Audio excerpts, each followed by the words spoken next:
Hello friends, welcome back to my channel comets. Channel को अगर आपने अब तक सब्सक्राइब नहीं किया है तो please please please please channel को करिए सब्सक्राइब और अपने फ्रेंड्स के साथ शेयर करना ना भूलें। और अगर आपने अभी तक प्रीवियस वीडियोस नहीं देखी हैं तो किस बात का इंतज़ार है, जाइए और प्रीवियस वीडियोस देखिए और लाइक ज़रूर करिए। आप लोग बड़े ही कंजूस हैं लाइक करने में, लिटरली यार, वेरी कंजूस। तो आज हम करेंगे क्वेश्चन नंबर 21 जो बेस्ड है ट्रेनिंग कॉन्सेप्ट के ऊपर। Training concept? ये कौन सा कॉन्सेप्ट है ट्रेनिंग कॉन्सेप्ट? ओह, ट्रेनिंग कॉन्सेप्ट मतलब स्टाफिंग चैप्टर पार्ट ए में। यस, स्टाफिंग 3 चीज़ों से मिलकर बनी होती है स्टाफिंग, या कंपोनेंट्स ऑफ स्टाफिंग। कितने होते हैं? 3 होते हैं। तो बताइए वो कौन कौन से होते हैं? सबसे पहले recruitment, then selection, then training and development. Yes, तो आज हम क्वेश्चन करेंगे वो करेंगे ट्रेनिंग के ऊपर। तो आइए शुरू करते हैं। पहले जैसे मैंने आपको बता ही दिया कि ये कॉन्सेप्ट ट्रेनिंग के ऊपर है, तो आपके माइंड में आना चाहिए कि ट्रेनिंग 2 टाइप्स की होती है। एक होती है ऑन द जॉब ट्रेनिंग, एक होती है ऑफ द जॉब ट्रेनिंग। तो देखते हैं किस पर क्वेश्चन है। तो रीड करेंगे लेकिन नीचे पॉइंट से, यानी कि जो पॉइंट्स नीचे दे रखे हैं वहाँ से। Identify and explain the method of training discussed above. इन्होंने क्या बोला है? आपको आइडेंटिफाई करना है और एक्सप्लेन करना है method of training, not methods of training. मतलब एक ट्रेनिंग लग रही है तो या तो ऑन द जॉब ट्रेनिंग लग रही होगी या ऑफ द जॉब ट्रेनिंग लग रही होगी, राइट। 3 मार्क का क्वेश्चन है, एक ही लग रही होगी। कितने समझदार हो गए ना हम। तो आइए देखिए दूसरा, स्टेट एनी 2 एडवांटेजेस। और हमें क्या बताना है? 2 एडवांटेजेस भी बताना है उसके। The pilots would get from this training. आए, ये पायलट कौन है रे? तो आपको समझ में आ गया कि पायलट कौन होगा? ऊपर कोई होगा ना पायलट, क्वेश्चन में होगा। इतने तो बात हम समझ लेते हैं, क्लास 12 के बच्चे नन्हे मुन्ने कोई हैं। आइए स्टार्ट करते हैं। क्वेश्चन नंबर 21 जो कि 3 मार्क्स का है, इसमें उन्होंने बोला था आइडेंटिफाई एंड एक्सप्लेन, ठीक है। और उसके बाद पूछा है 2 एडवांटेजेस, यानी कि मोटा मोटी हमारे समझ में आ रहा है 2 एडवांटेजेस, यानी कि 1 एडवांटेज जो होगा 1 मार्क का होगा, यानी कि 2 मार्क्स हमारे यहाँ से आ गए हमारी पॉकेट में। रही बात 1 मार्क, तो हाफ मार्क्स इसका होगा, हाफ मार्क्स एक्सप्लेन करने का होगा। गुड, तो आइए रीड करते हैं। Neeraj limited started an airline to provide good quality air services. Wow, ठीक है। For this um he purchase 10 aircraft. Oh, भैया बहुत अमीर हैं, 10 के 10 खरीद लिए। आउट ऑफ दिस, इनमें से, किन में से? अरे 10 की बात कर रहे हैं ना, आपको नहीं कह रहे हैं, आपकी बात नहीं कर रहे हैं। You are not aircraft. 2 aircraft would be use to train the pilots. Oh, इन्होंने क्या बोला कि वो जो 10 खरीदे थे हमने, 10 जहाज़ जो हमने ख़रीदे थे, उनमें से 2 जहाज़ का हमने क्या करा लिया? हमने उन 2 जहाज़ को क्या करा? ट्रेन, पायलट्स को ट्रेन करने के लिए दे दिया। बहुत पैसा है, बहुत अमीर लोग हैं।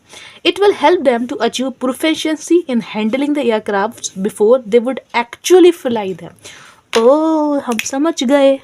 आइए समझते हैं कि क्या कह रहे हैं। इन्होंने बोला है कि इसमें से 2 एयरक्राफ्ट जो था उन्होंने दान कर दिया ताकि जो है पायलट्स उसको ट्रेनिंग के समय इस्तेमाल कर सकें, ठीक है।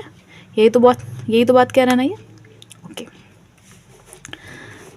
उसके बाद लिखा हुआ है क्यों ये जो 2 इन्होंने जहाज़ दे दिए, उस 2 जहाज़ ट्रेनिंग के लिए क्यों दिए?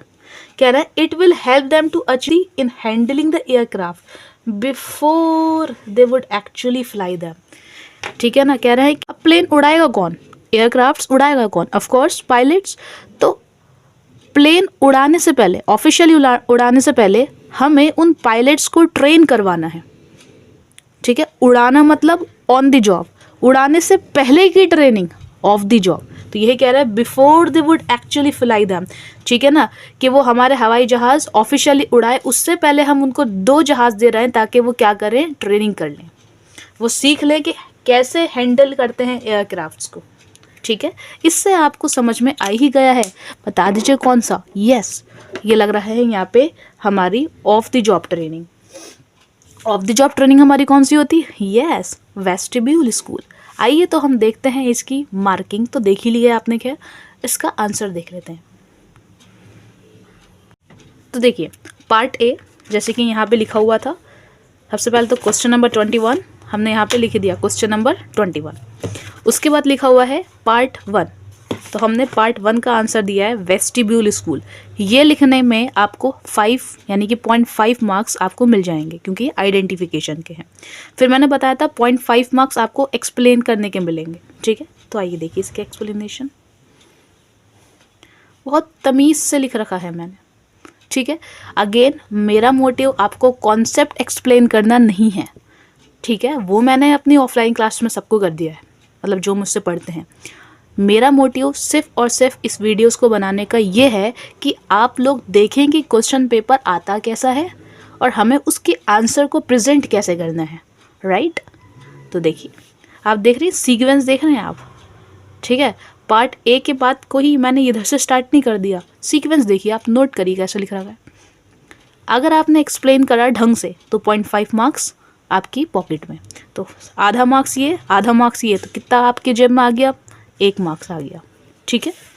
दूसरा एडवांटेजेस पूछे थे, तो देखिए 2 एडवांटेज लिख दिए मैंने, ठीक है। आइए एक बार चलिए देख लेते हैं कि क्या कह रहा था। कह रहा था employees learn their jobs on the equipment they will be using but the training is conducted away from the actual work flow. इन्होंने क्या बोला है, वेस्टिब्यूल स्कूल है या आपका ऑफलाइन जॉब, ऑफलाइन मेथड जो, उसमें क्या होता है कि जो एम्प्लॉयज़ हैं वो जॉब को परफॉर्म करना सीखते हैं, ठीक है, मतलब ट्रेनिंग करना सीखते हैं लेकिन अपने एक्चुअल जॉब से हट के। आगे लिखा हुआ है this is usually done when employees are required to handle sophisticated machinery and equipment. और ऐसी ट्रेनिंग की ज़रूरत कब पड़ती है, जब हमारी कंपनी, हमारी बिजनेस फर्म बहुत महंगी और रेयर मशीनरीज इस्तेमाल करती है तब, ठीक है।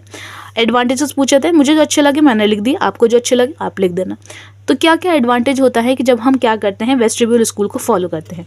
Improved skill and knowledge due to training lead to better career of the individual. जब भी कोई बंदा ट्रेनिंग करता है तो स्किल और उसकी नॉलेज इंक्रीज होती है, उसको फ्यूचर में मदद होती है, ये उसका एडवांटेज हो गया भाई ट्रेनिंग का। दूसरा, training makes the employee more efficient. Training से एम्प्लॉयज़ मोर एफिशिएंट, एफिशिएंट का मतलब है वो इतनी अच्छे से काम करते हैं कि उनका जो है नुकसान कम होता है, ठीक है। जैसे कि आप हैं, अगर आप किचन में जाके काम करेंगे तो आपके जो है आप ज़्यादा रिसोर्सेज को वेस्ट करेंगे, लेकिन मम्मी किचन में जाएंगी तो रिसोर्सेज को कम वेस्ट करेंगे। तो मम्मी कौन है, इफ़िशिएंट। सिमिलरली जो लोग ट्रेनिंग लेते हैं, जो एम्प्लॉयज़ ट्रेनिंग लेते हैं वो क्या बन जाते हैं, इफ़िशिएंट। टू हैंडल मशीन्स, उनको समझ आ जाता है कि मशीन को कैसे हैंडल करना है, ठीक है। बस ओके, वीडियो अच्छी लगी हो तो लाइक शेयर एंड सब्सक्राइब ज़रूर करिएगा। Bye bye.